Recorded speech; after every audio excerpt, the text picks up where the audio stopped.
We are talking Malum from writer-director Anthony de Blasi.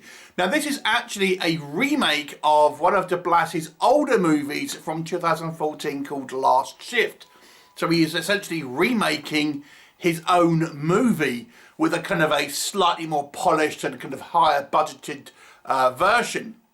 Now, what is the story? Well, it focuses on this rookie cop called Jessica, and it's her first shift, and she is in charge of this kind of police station, which is kind of closing down. It's the kind of the final night, and she's basically there just to kind of like keep an eye on the building. But she has a personal connection.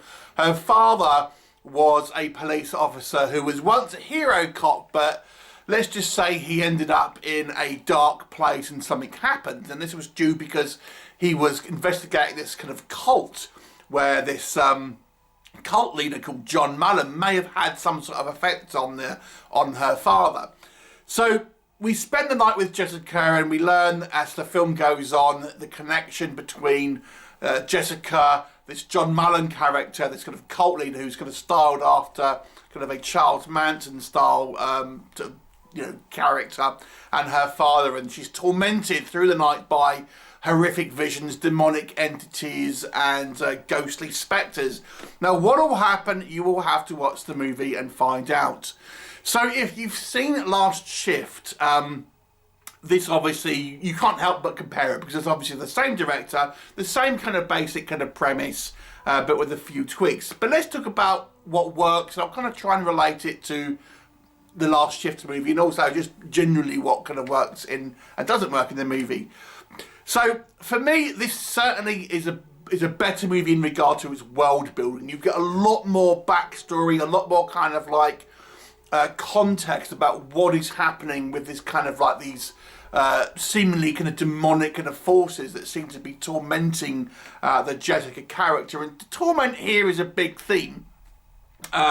We get a really strong intro giving us this kind of idea about where her father kind of fits into all this, and it's pretty shocking. It opens pretty strong and has some kind of graphic violence in it.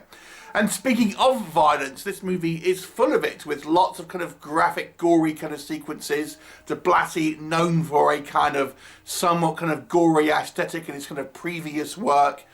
And this one doesn't disappoint, and the effects here are done to a good standard. There's one particular kind of standout effect here where someone, let's just say, loses their head in particularly kind of gory fashion. And the effects, for the most part, I have one where I didn't feel it quite worked, but for the most part, I think are very good and very kind of creepy looking and and realistic looking.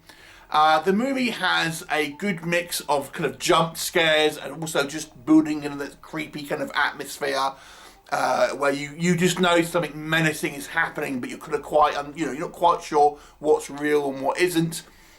The movie deliberately takes choices here, so you're not quite sure what you're looking at. And I'm going to come on to that again because this is one of my main critiques of this film. But on a plus point, you're kind of, you don't really know what to expect. When you're kind of watching this, you're thinking, wow, this is kind of like anything could be around the next corner, because you just can't really kind of guess what will happen, because practically anything seems to be able to happen in this movie.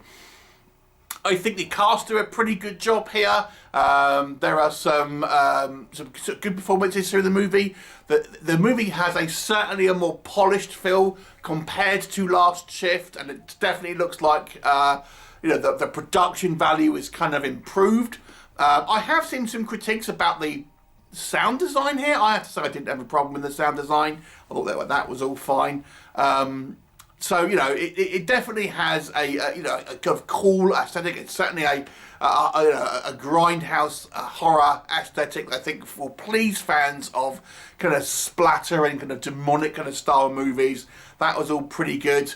And I think the movie's kind of pace, trucks along a good rate, and it kind of builds up as the film goes on, starting out reasonably kind of slowly and kind of building from there. And it does have an intriguing mystery, and I have to say the Malum character does seem very threatening, very kind of like powerful, and and malignant. You know, you feel he has genuine kind of threat and menace, and his minions seem like that as well. So one of the things this movie does that the Last Shift didn't do, it kind of presents this kind of demonic force like a kind of an infection which is kind of spreading out, and it's spreading out to the areas. In the beginning of the movie, before the Jessica character even gets to the station, we see that there's riots and people are kind of throwing pigs' heads at the cop cars and things like that, and it just seems to, this evil kind of has spread, and it seems to be kind of infecting people. So it makes the stakes seem higher in that regard. Okay, so what doesn't work for me? Okay, so this movie, I think, plays one card a few times too often, and that is what you're seeing. Is it real or is it hallucination? Because this movie does it so much, you know, without spoiling anything. As we're kind of going through the movie, you'll see various kind of horror scenes. But it got to the point where I was thinking, is this thing happening, or is it just something that Jessica is seeing but isn't really there?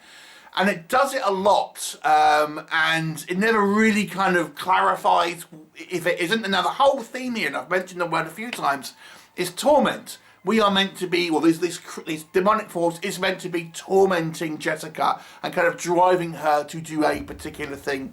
And I understand that as a plot point in the movie and what the effect it's trying to have on the Jessica character. But however, the effect that it has on the audience is it's confusing, because you can't quite see, you know, is this real? You know, is this thing happening, or is it just a hallucination? And when things are happening, is it a kind of a ghost, or is there physical beings there? It's a little bit kind of like deliberately vague, and I understand that was a creative choice by de Blasi. The problem for me is I found myself not being able to really engage in it, because I'm thinking, I'm not quite sure what I'm watching. I'm supposed to be, how I'm supposed to take it. Is it a hallucination? I can't get that invested in it, because I just think, oh, is this just going to be a kind of hallucination? And then, for example, we have these two other cops going to turn up in kind of halfway through the film, who we've seen that they know the father. Now, Jessica has never seen them at this point before, and they're played by the kind of the same actors, so, you know, you're assuming that they're kind of really there. But at that point, for example, Jessica has discovered something. She sees like evidence of demonic activity on video, but she doesn't show them. And then it's kind of like, were they really there, or are they not? Were they kind of manifestations? Because it seems it played quite straight, then it kind of just sort of leaves that, and then it moves on to something else. And I'm thinking, I'm not quite sure, were they supposed to be there? So, like I said, I think it's the idea here is that these forces are, you know, tormenting the Jessica character, which is great. I understand that, but as an audience member, I'm not really kind of completely buying into this, because what I'm thinking is this: are we meant to be thinking this is real, or I'm just thinking everything I'm seeing here is kind of just like a hallucination, so to speak. So for that, I think it alienates kind of the audience a little bit. I will say, and I've kind of demonstrated one just a minute ago, but I think there's reactions and things that this Jessica character does or doesn't do that seems unrealistic. It seems like not a real human reaction. I've mentioned that she finds evidence, video evidence of a demonic entity, but she doesn't show these cops. And at that point, we're meant to believe these cops are real, if they are or if they aren't. Why wouldn't you show them that? You know, someone throws a pig head at her car at the beginning of the film, doesn't really react to it. There's horrific things that she sees, and it's just not a realist, you know, it's not a kind of a real human reaction that you're kind of seeing. And you're thinking, why wouldn't... But bear in mind, this woman this character is the first day on the job. It's her first shift. She's not a seasoned cop. When she sees certain things, you can't think, this, you know, a rookie police, the first day of their job, would not be this composed, would not be this kind of unreactive to clearly kind of supernatural things that happen on screen. I guess the movie wouldn't happen. It would just be a quivering, you know, have a nervous breakdown or whatever if it were kind of real. But to me, again, it just kind of deflated the kind of the engagement for me, because it just seemed like typical kind of like movie kind of logic and movie kind of reactions that you'll get to things.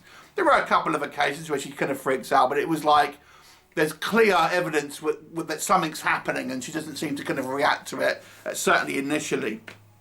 So you know, there is that. I mean, it's a well-made film. I think that it's kind of like, it doesn't really feel like it moves the needle that much. However, I mean, The Last Shift. I mean, it's obviously a kind of an earlier movie, and I feel was probably a little lower budget, a little more, maybe more rough around the edges, and I found that movie good, but it was a little kind of cliched at times.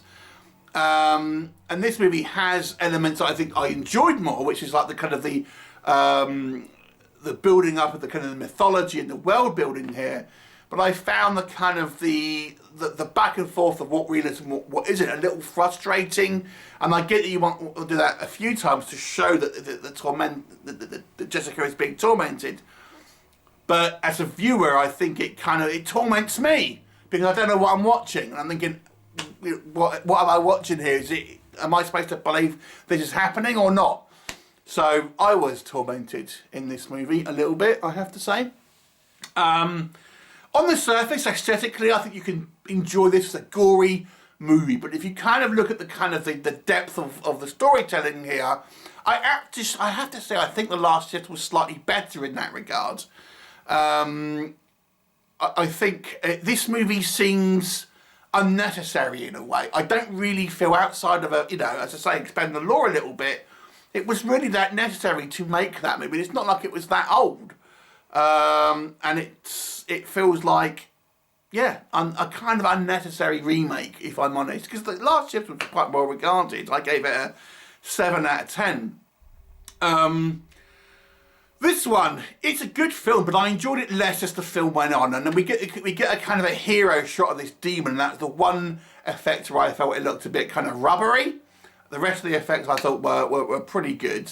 There are aspects of this film I think does well. The backstory, the kind of the actual the kind of like the Marilyn Manson, the Manson kind of character, Malum, who is our main bad guy, I think seems more menacing and a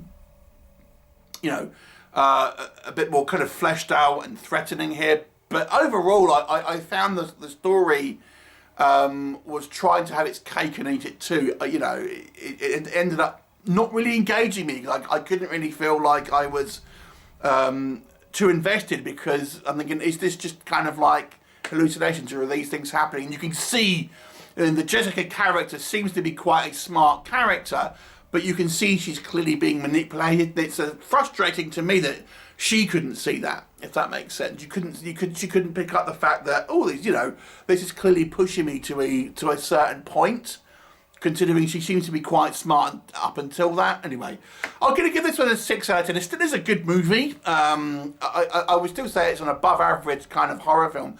But I got to be honest with you, I think the original was probably stronger, but not by loads. And this does have elements I feel are better. So I'll give this one a 6 out of 10.